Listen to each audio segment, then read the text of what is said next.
যেই দিন চলে যায় আর কি সেই দিন ফিরে পাওয়া যায়।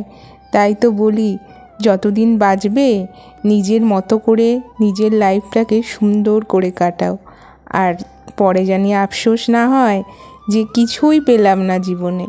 তাই না বলো? আমি দোলন, আমি আবারও চলে এসেছি তোমাদের সঙ্গে ছোট্ট একটু গল্প করার জন্য। এই দেখো, সকালবেলা আজকে মামামের বায়না হয়েছে যে পাস্তা খাবে। প্রত্যেক দিনই মেয়েটা আমার কেক নিয়ে যায়। বেশিরভাগ দিনই তো ঘরে বানানো জিনিস আমি ওকে বানিয়ে দিতে চাই, কিন্তু ওনার টিফিনটা খেয়ে আসে না।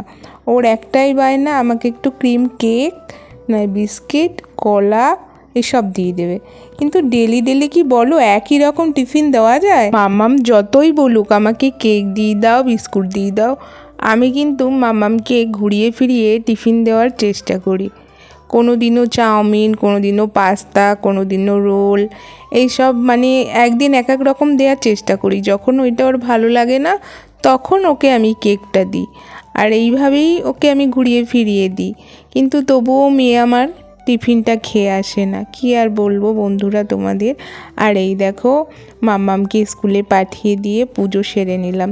আর এই দেখো, মেয়ে আর মা বিকেলবেলা এখন একটু ঘুরতে বেরোবো। প্রত্যেক দিনই বলে, মা তুমি আমাকে অনেক দিন কোথাও নিয়ে যাও না।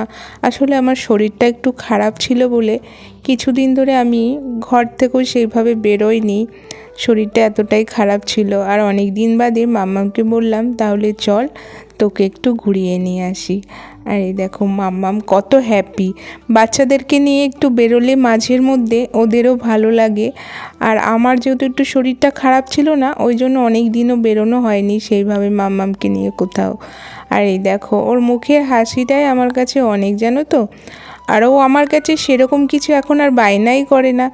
যখন মেয়ে আমার 2 থেকে 2.5 বছরের, তখন আমার কাছে খুব বায়না করতো, কিন্তু এখন না সেইভাবে আমার মাম্মাম একটুও বায়না করে না। ওকে যদি আমি মেলায় নিয়ে গিয়ে খেলনাও না কিনে দিই, আমাকে বলবেই না যে মাম্মাম আমাকে খেলনাটা কিনে দাও। আমি বরং এখন ওকে জিজ্ঞাসা করি যে মাম্মাম কিছু নিবি, চল কিছু একটা তোকে কিনে দিই। চলো বন্ধুরা, সকলে তাহলে ভালো থেকো, সুস্থ থেকো, টাটা।